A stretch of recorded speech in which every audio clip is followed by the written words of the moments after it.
Right, well, hello everyone. It's very nice to see so many people joining us today for the launch of the Contemporary Urban Music for Inclusion Network, or CUMiN short. So, what is CUMiN?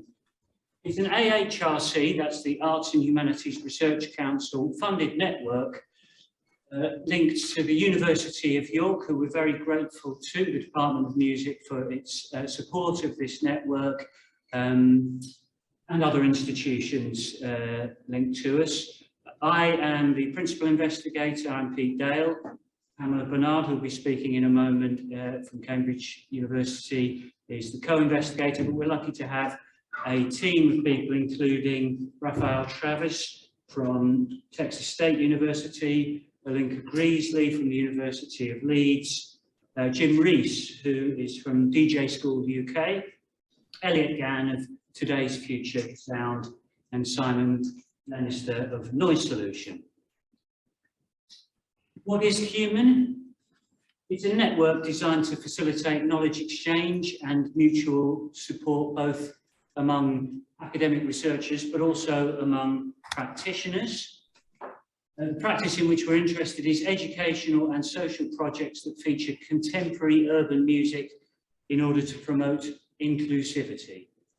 We note that this music is some of the most popular in the world, but it's often excluded from the school music curriculum and under-recognised for its cultural value. So, for example, the Independent newspaper reported in 2015 that hip-hop is the most listened to genre in the world, with 20 billion tracks discovered in a Spotify analysis. The 2019 International Music Summit found that an estimated 1.5 billion people typically listen to dance and electronic music, and yet hip-hop is frequently excluded, to quote the Journal of Popular Music Education, from even popular music education itself. So it doesn't really get included in the curriculum. What do we mean exactly by contemporary urban music? In short, we mean the music which currently tends to be popular in the inner city. So it's, by urban, we mean inner city. So we're talking about hip-hop, grime, electronic dance music, house, rave, dubstep, even Makina. We're aware that urban music has been used as a music industry category to covertly reference black music, whilst also covertly excluding that music from the mainstream. Of course, this is a problem. Our intention is to include, not to exclude, so we're not in favour of that process, of course, the process I just described. We are open to discussion about this issue. I would just quickly say, though, in reference to this report from Phil Mullen, he says that if music is to be responsive to the interests and musical tastes of the young people, then, for example, hip-hop, or in this country, grime, at the moment, are the most popular genres for young people in pupil referral units, certainly in urban areas, in other words, in inner city areas, and that's the sense in which we mean urban. So I hope that clarifies any concerns people might have, but as I said, we're open to discussion about this. I'm going to hand over to Pamela Bernard now, but you can see on the screen the order of events for today. Thank you. Welcome to Cambridge. We're so delighted to have you here today to experience this sort of part live and online launch. And the focus of today, as you can see with the what's up at the moment, you've got two panels coming up and you've got a break between each one, where we'll be inviting you to go into chat rooms to specific your selection, or just have a break. And then there are two invited speakers following that break. Now, the focus of today is about the merits and effectiveness of specific practices of programs conducted in the field of social action. And there's a lot of people writing about evaluation practices. For example, these books will be on our website. Saville Kirshner is quite an expert to do with personalising evaluative research practices. And then, of course, there's loads of people working with practice-led research and research as practice.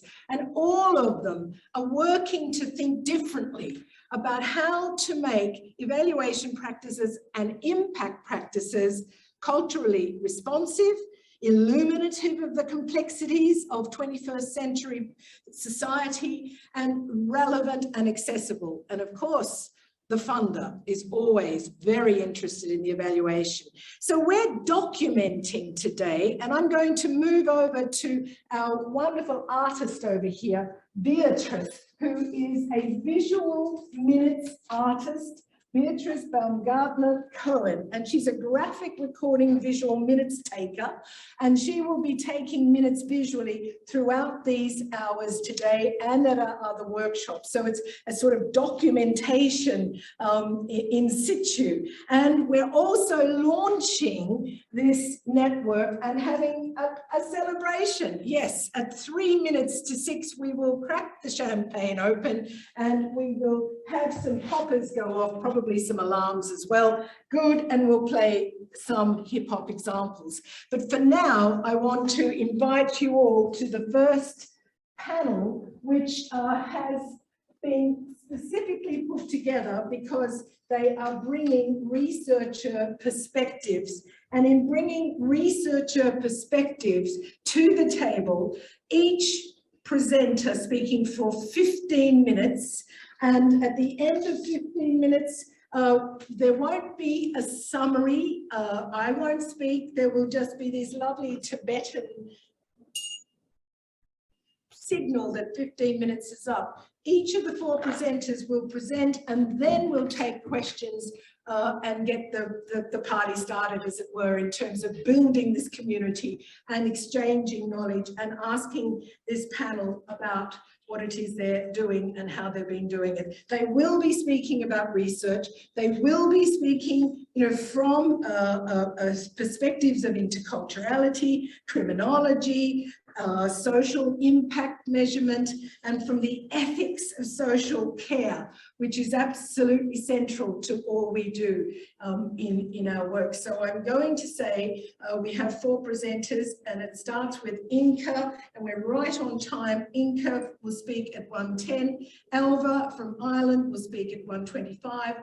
1:40, Lambros, who's in Brighton, and then Douglas, who I think is in either Spain or Scotland. Either way, all of these presenters have been introduced via the flyer, and there should be some information in the chat as well. Please put your questions into the chat as well. Comment, make some suggestions, some comments around, from your own experience. Even say where you are in the world. We know we have people from Australia, from Canada, from Europe, and beyond. So we want to build community. We want to exchange knowledge. We want to invoke a kind of movement which brings contemporary urban musics as a network together. So I invite our first speaker, and I'll come back at the end of these 4 presentations to chair the questions.